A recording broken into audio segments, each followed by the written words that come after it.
This is Dean Cousineau with the Monroe Evening News, and we're here with Steve Elzinga, owner of Erie Orchards and Cider Mill in Erie, where many of the apple trees are in full bloom this week. Steve, give us a little history about your farm here and how long you have managed the business. Well, hi Dean. Yeah, this is my 35th year, and the trees that you see behind you here, we planted all these. These happen to be Granny Smiths and some Cider Reds, and they're in full bloom now. You can see all the bloom is out. Usually you have the king bloom, which comes at first, and then the surrounding bloom comes out. All your apples or your bloom or blossoms are in a cluster, and of course they can all form an apple.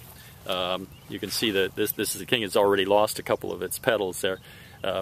What we try to do is a little later on, as the fruit is set, is we'll remove all the blossoms, and we have a compound that does that, so only one is left per cluster, and that way the apple will get a nice size and it'll grow big. If we leave them all on, you get just a bunch of small apples. So we've got many more blooms and potential apples here than what we need.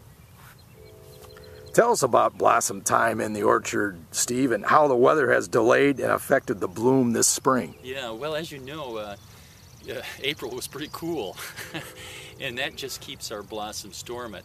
And in some ways that's good, because the longer we go into the spring and we're dormant, the less chance of a killing frost. For example, now today, we're the 12th of May, the chance of a killing frost is pretty slim, so we feel pretty good. Now, as opposed to that, last year we were in full bloom on April 26th. That's almost 2.5 weeks earlier. And we really sweated out a few very close calls with frost damage, because this right now is extremely vulnerable to frost. It's wide open. The pistil where the bees are going down and pollinating, that if you have a frost, you can kill that little inside pistil. That's the reproductive part of the flower, and it'll die. But we feel very confident now that we're beyond that, and it should be a good crop. You can see there's a lot of apples there. And I can hear the bees buzzing around us here. Exactly. Okay, we're now in front of the peach trees that are still blooming here, and we're going to have Steve tell us a little bit about the peach tree bloom. Yeah, Dean, these, as you said, are the peaches, and they bloom a little earlier. They were in full bloom a week ago, but you can still see they're very beautiful. I think there's nothing quite like a peach blossom. It's just a dainty, smaller bloom, but it's all pink, and it's just kind of a sea of pink as you look down. And there's far too many blooms per branch here, you can see. And this is one of the fruits, one of the most difficult parts of peaches is you have to thin them. Like, for example, we will come in and take nearly all these off, leaving maybe just one or two so that the peach can get size. This all has to be done by hand. So each one of these, as they set, become a fruit, and I can see that some of them have already set. You can see the little peach. You can actually see a little peach here. Oh yeah. That's starting to form back behind there. That'll be a peach. We'll have to remove most of those. Otherwise, what you're dealing with is peaches the size of a golf ball, and there'll be lots of them. But by removing them, then you'll get a nice sized peach. So it's a real challenge for us. But it's nice to see. What I can tell now, some of them have already set, and there will be a peach crop here. And when will the peaches be ready, Steve? In August. In August. Yeah, that's usually our peach month. Some years it's a little before, some it's a little later, but definitely if you come down here in the middle of August, you'll be able to pick some beautiful ripe peaches. Thank you. The peach grows so fast. It's a soft wood, and it expands and contracts. And as it expands and contracts, it gets cracks in it. You see that over here on a limb here? See how it's cracked?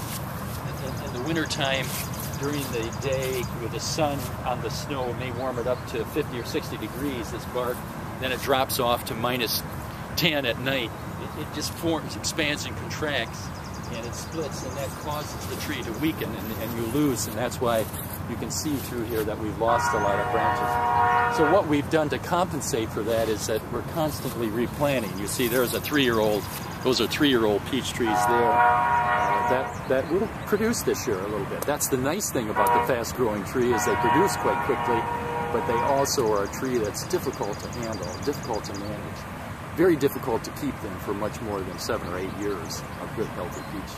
Are you expecting a good crop of fruit this year? Well, we hope so. Yeah, we have most of the trees have a full bloom. There's some apples that are less, but that always happens. Sometimes some varieties are a little bit less than the others. But I mean, potentially, you can see this is one block of about 7 blocks that we have. There's a lot of potential fruit there. What challenges lie ahead for the apple and fruit growers like yourself, Steve? Are you planning any changes with the fall festivals that are held at the orchard each year?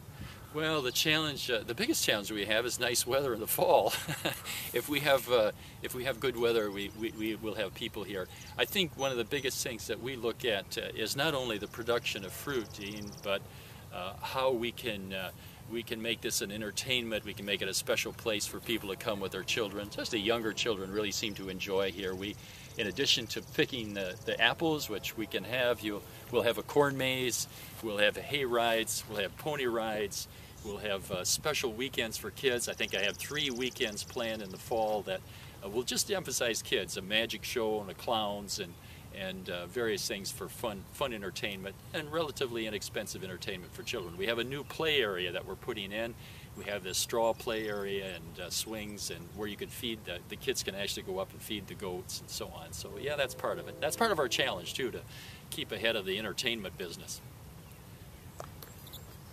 Steve, are you expecting any school tours this fall? Oh yeah, that's a big part of our business. We are challenged by that because many of the schools, especially your public schools, have cut back on field trips. Well, they cut back on everything. They've cut back on teachers and administrators, and field trips have felt that as well. And so it's a challenge for us, but we continue to promote it. We're going a little bit further away. We're promoting it in Detroit and in Toledo as well as Monroe County. Steve, let's walk over here to the trees in the next row here. They're a little bit taller. Are these a little bit older? Actually, this is all on a semi-dwarf rootstock. These trees are 20-25 years old, and they'll never get much bigger than this. It just so happens that some areas they don't quite grow as tall or as big, and then we may prune them a little harder in some cases. But yeah, some of this in this particular row here was planted a little later, but this is about as big as they're going to get. This is a nice size because you can almost pick, standing on the ground, the fruit by reaching up and getting it without the use of ladders. It's also much easier for us to prune. We don't have to get up on our ladders and deal with the tall. So all of the trees have been on these what we call semi-dwarf rootstocks to keep the tree from growing like the old-fashioned big tree that you may have had in Grandma's backyard. We don't want that anymore. It's too difficult to prune and to take care of and to pick. So yeah, these are semi-dwarfs. And these trees produce probably a lot more than Grandma's trees grew. You know, each tree doesn't produce quite as much fruit as the old-time big ones, but you can see we have so many more trees per acre that the total production is up. And that's the way it's going, is that much more concentrated number of trees per acre. Smaller trees, but many more trees per acre produces more fruit. And it's a higher quality fruit. I just want to focus on these blossoms one more time there. Here's a good example of it right here, Dean. This is the king is out. You see that? And that's the first one. That's what we call the king blossom, the strongest. And all surrounding it are 4 additional ones that potentially could become fruit as well. What are those pink ones? Those are just starting to bloom? Just starting to bloom. Tomorrow they'll be open. I see.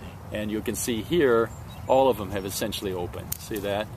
In that particular cluster. The king is here, and these around the edges are also in bloom. Boy, it's just gorgeous to the eye.